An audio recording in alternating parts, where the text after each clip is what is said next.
Hello everyone. As we know, our Stampede is going on right now in Calgary, and it seems like the attendance record this year will be broken again. A lot of people from all across, all over the world actually are coming to check out Calgary's Stampede. It is a huge festival, as I mentioned, it brings everybody together. It is a fun event. Make sure you check it out as well. Tomorrow is the last day. And it seems like, as I mentioned, that attendance records are going to be broken. We already have more than 1 million people that have attended it by Thursday. So just imagine, more than 1 million people already came. So make sure you check it out. In today's video for real estate, we're going to actually break it into two different segments. The reason, because otherwise it was going to be too long. So in the first one, we're going to discuss quite a few different things. I have some good news for investors. If you're thinking to invest, then what do you need to pay attention to? But at the same time, we'll also discuss job numbers, unemployment numbers, and we also want to mention in today's video which neighborhoods are the most expensive neighborhoods in Calgary. So keep that in mind, because a lot of people usually ask, what are the best and most expensive neighborhoods here? It could be your lifestyle. They probably would fit in there for you.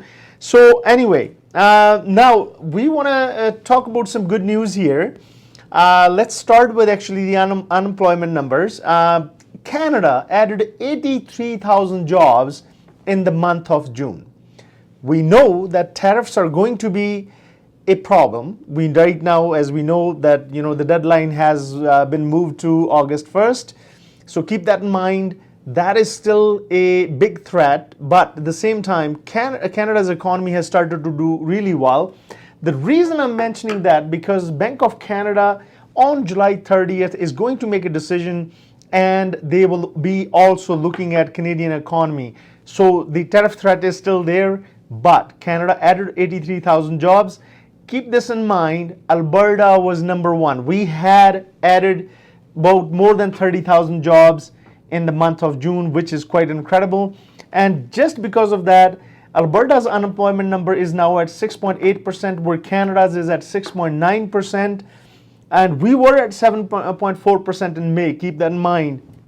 And now, when it comes to our city, Calgary, there were 5,500 new jobs that were added, and the unemployment rate came down from 7.8% to 7.4%. Keep this in mind. We have been talking about this in the past. A lot of people moved to Calgary, and obviously it'll take some time to absorb all those people. So 7.4% currently, and Edmonton was at 7.5%, where Lethbridge has been doing really good. Their unemployment was only at 5.2%. Red Deer was pretty close at 5.5%. So keep those numbers in mind, because as I mentioned, the economy is moving in the right direction, but again, the tariff threat is there, and that is one thing that has been bringing a lot of uncertainty, and obviously buyers are still sometimes quite doubtful to make those decisions. So the other thing that I wanted to mention today was that the rental market. You guys probably heard from a lot of realtors lately that the rental market in Calgary is slowing down. And I'm going to show you a couple of these graphs here. They are from City of Calgary, and they are with the prediction. And if you are an investor, you want to make sure that you buy property when the market is down, but at the same time, you need to also understand which way the market is going. Now, in the first graph, you can see that the vacancy rate is going up. It is going up. It has gone up in 2025, but look at the predictions, 2026 and 2027, it is coming down. That means that I'm not saying that it'll be as busy as it was in the last couple of years, but it'll still, actually, there will be less vacancy rate because people will still be moving to Calgary. And in the second graph, this is the one that actually is showing the prediction with Calgary's population growth. And you can see that it is going to hit 1.6 million by 2027. So a lot of people will be moving here. And obviously we know we had influx of immigrants in the past. It might not be at the same rate, but that doesn't mean that if you're an investor, that means that you can take advantage of a slow market, and keep this in mind that in future the vacancy rate will come down. So keep those numbers in mind. And as I just mentioned in the beginning of this video, that we will be talking about which neighborhoods in Calgary are the most expensive. As you can see right here, Upper Mount Royal is the most expensive. That's really close to downtown. It's a beautiful neighborhood, no doubt, and the median price is about $3 million, where you can see Briar Hill and Britannia, Park Hill, Aspen Woods, and at the end you can see number 10 is Springbank Hill.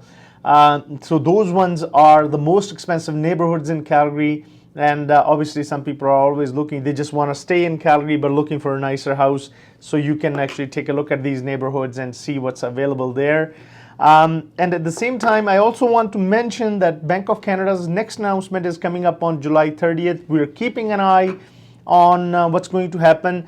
So originally we were thinking that the economy is slowing down because of the uncertainty and everything, and Bank of Canada will most likely drop the rate in July, but just because the unemployment numbers have just come out and they're looking pretty strong, on one side that's pretty good sign, but on the other side, when we know that there is a tariff threat, so we'll see which side actually weighs more for Bank of Canada to make that decision on July 30th. We'll keep an eye, we'll keep you posted as well. And hopefully you keep watching, and the numbers are coming in the next video, just so you know, because this video was getting too long. Thank you.